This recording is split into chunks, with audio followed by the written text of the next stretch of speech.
Welcome to the She Speaks to Inspire podcast. I'm your host, Julia Kraft, your authentic expression mentor and public speaking coach. She Speaks to Inspire is an empowering public speaking podcast for women with public speaking fear. Unlike other podcasts on public speaking, She Speaks to Inspire not only gives you tips to be a confident communicator under pressure, but also helps you regulate your nervous system for less anxiety, learn lifestyle practices to reduce burnout and overwhelm, and reconnect with your feminine leadership presence for more authenticity and comfort in your skin.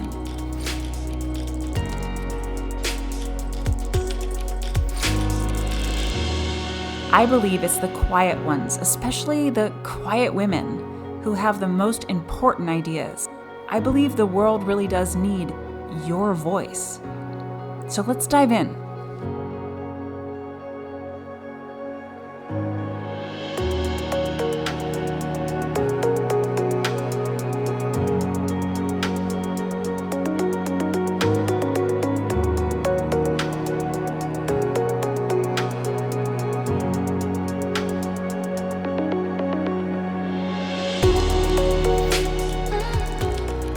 Experienced it.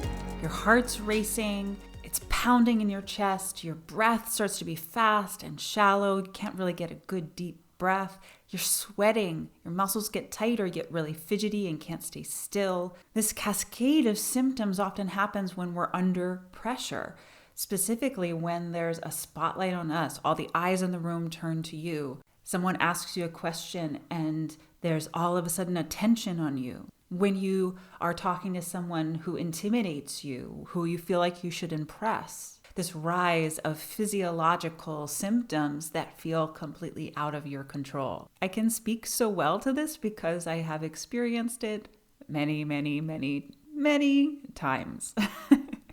So if you've experienced this, you are certainly not alone. It's so common. I think all humans have experienced this in their own way. And start to notice what your cascade of symptoms is. How would you describe it? This is the first symptom that I have, and then this happens, and then this happens, and then this is what happens afterwards. Start to know the process that you go through when you feel under pressure. You might have some unique symptoms. For example, some women flush really bright red in their face or their chest. Some women get dry mouth. Some women get nauseous like butterflies in their stomach. These psychosomatic symptoms are a sign of something going on much deeper within you. We get distracted by the physical symptoms because they're so uncomfortable. I completely understand that. But I want to look under the hood, so to speak, of what's happening in your nervous system and why you get these kind of symptoms so that you can help yourself to slow down and feel more calm and comfortable in your skin, even when you're under pressure. First of all, what you're experiencing when your heart is racing is that your nervous system is going on high alert, what you could call emergency mode. Now ask yourself, how many times a week do I experience my nervous system on high alert? How many times a week? Okay, maybe if it's not once a week, at least, how many times a month do you experience this? It could even make sense to you to ask, how many times per day do I experience my nervous system on high alert emergency mode? Start to notice how many times your nervous system goes from a day-to-day mode where you feel relatively safe and comfortable to all of a sudden this cascade of symptoms, your heart's racing and you're on high alert. How many times does that happen to you? This is a very stressful thing for not only our bodies, but also psychologically, right? I talk a lot about public speaking PTSD in these episodes.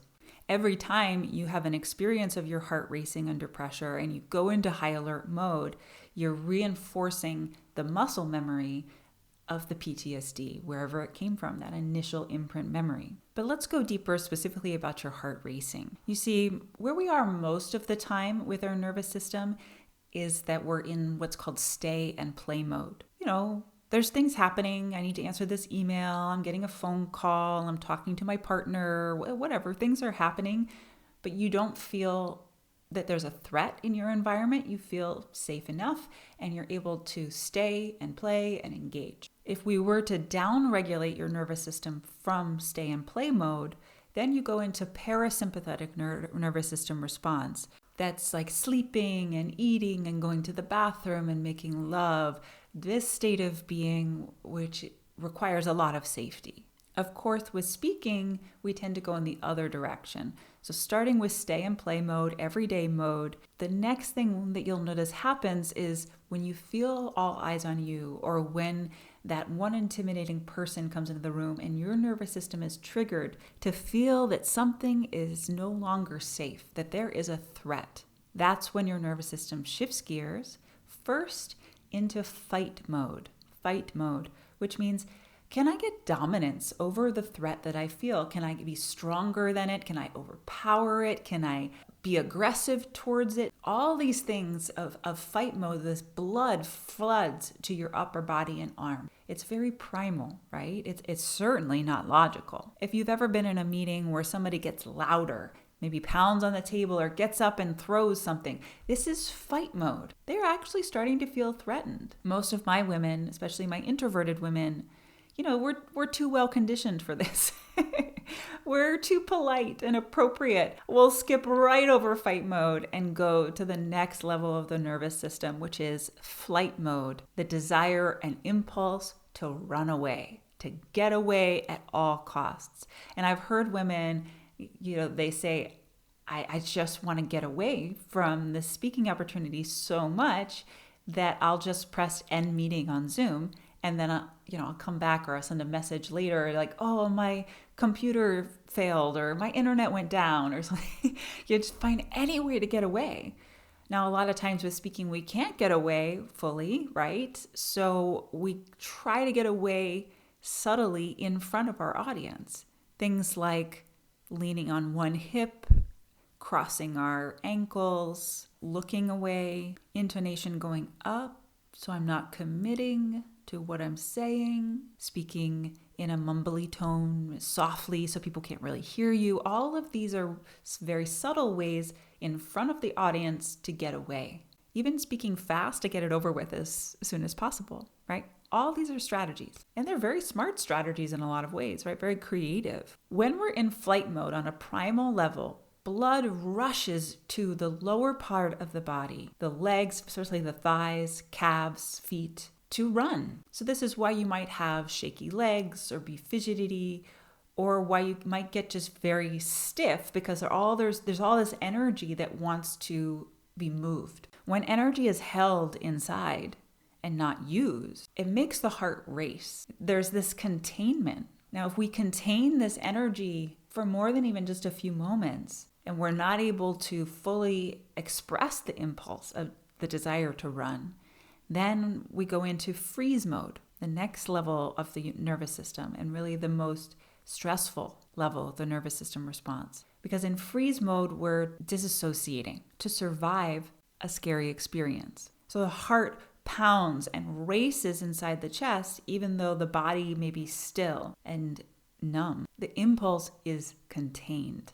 Now, I think the best way to solve for heart racing under pressure and to come back to a more calm and comfortable state is to listen to the impulse that you have in your body in the first place. Sure, we can also work on why you're responding in this way to a public speaking situation. We can reflect on where you're getting this trigger from and what makes you feel unsafe and work on that. That's a separate thing, aside from the moment that you're having this freeze response. But in the moment of freeze response, I think what's most important is to honor the impulse you feel in your body and let it move through you fully instead of being held in. This allows for a completion of the muscular cycle so that you feel released. An example of following the impulse to its completion might be something like shaking it off, might be doing a few jumping jacks, might be, squishing yourself up and squeezing all your muscles really tight and then releasing them,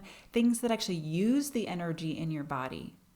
I think anything that uses your muscles and makes sound, though it might be counterintuitive to you, is a really good way to release energy. I had an interesting conversation with a woman recently about being pregnant and giving birth, which is, the ultimate feminine experience, right?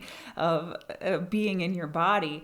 And she said that she was being wheeled into the hospital while she was in labor, and her labor was moving very quickly and the pain was very intense. There wasn't any time for pain medication or an epidural. So she was not really prepared for this pain, and it took her off guard. And there were these screams and wails that were coming out of her. She couldn't control herself, she said. And she's not someone to scream. She's a quiet woman. She was very well trained by her culture and by her family to be quiet and demure and appropriate. So she said to me as they were wheeling me down the hallway into my hospital room, I felt so embarrassed for screaming. But can you imagine what it would have been like for her to hold in those screams? It would have increased her pain. It could shut her down into a disassociative state to survive this situation. It was actually a very healthy thing to allow that sensation to move through her body and be released. She ended up having a very fast birth, a very easy birth. And I think that's in part to the fact that she let it out, right? She let it out, let it move through her. So I hope this is helpful for you to start to honor the impulses of what's happening in your body instead of trying to put it away in a corner and wish it wasn't there. Because it is there, sorry, but it's there. And so let's meet it as friends first and then move forward together towards perhaps a different experience of public speaking. Yeah, sure. I know you want that in the future. This might be where you are right now. So work with it. Thanks for listening. This has been She Speaks to Inspire with Julia Kraft, your authentic expression mentor and public speaking coach. I'm so glad you joined me. And I hope you got so much out of this episode.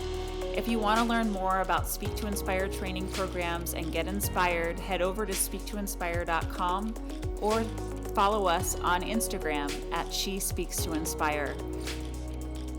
Never forget, the world needs your voice, and it's time for you to speak to inspire. See you in the next episode.